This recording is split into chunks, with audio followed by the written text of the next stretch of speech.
Hey friends and family, so today I'm making a batch, well I'm actually preparing a batch of jerky that I'll cook tomorrow because it has to sit in the cure overnight.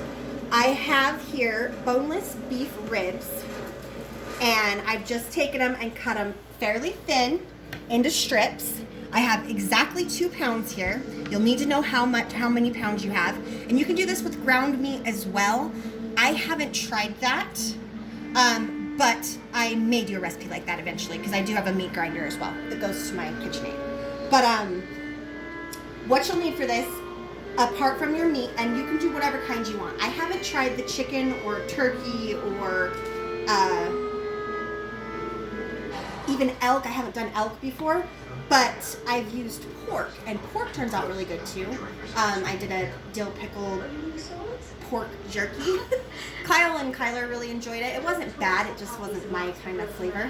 But today we're going to do like a pepper and garlic seasoning on it. I get the jerky cured. You can get this from Walmart or Sportsman's Warehouse or just anywhere like that, or online. This is a mesquite blend. I rarely use the seasonings in it. I like to season all my stuff myself, but I buy it for the cure.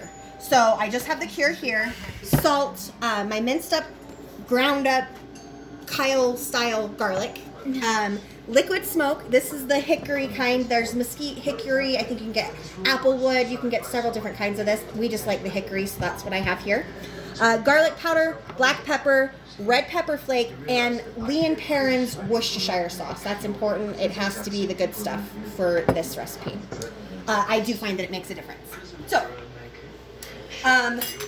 we are big hunters, so normally when I do jerky, I'm doing it with the deer that we've taken down. We actually end up jerking the majority of our deer. But in between the hunts and after we've eaten all the deer jerky, I will do beef or pork. Like I said, I haven't tried chicken or turkey. I know you can do it with this stuff, but it makes me nervous. So for 2 pounds, for this brand, I think each brand is a little bit different on how much you use, but for this brand, it's 1 tablespoon and 1 teaspoon of the cure for your jerky. So we'll get that in there. And then It smells delicious. I know it already does. It's good stuff. So you want roughly 1/4 to 1/2 cup of Worcestershire.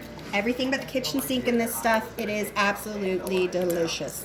And it gives the meat a really good flavor and adds a little salt. And I don't really like sweet jerky, so I don't do teriyaki or anything like that. I like my jerky to be really salty. So I add quite a bit of salt in it as well.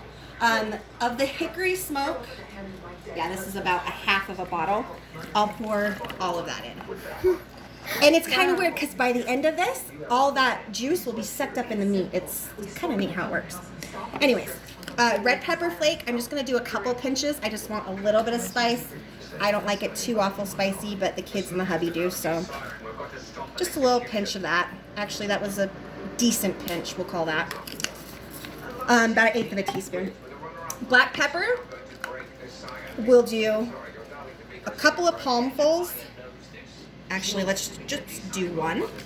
Oops, I got that all over. And then the garlic powder, a fat palmful of that too. That was probably 1.5 tablespoons of both the black pepper and the garlic powder.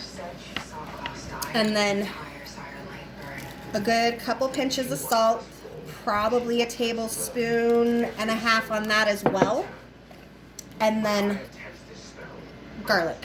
Fresh garlic, that's about 1 teaspoon of garlic, a rounded teaspoon of garlic in there. And then just mix it up with your hands. Make sure you get that seasoning all over your meat. Can you mix with something else?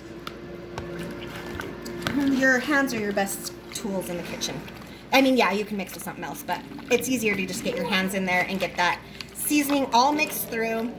And then you're going to want to let this sit. They call for 4 hours. I normally leave it in my fridge overnight. And then tomorrow, when I go to cook it, I'll show you how to do that because I don't have a dehydrator. I do this in my oven, and it turns out really, really good. And it's super tender, and I don't like to dry it out to where it's like eating sandpaper or something, you know.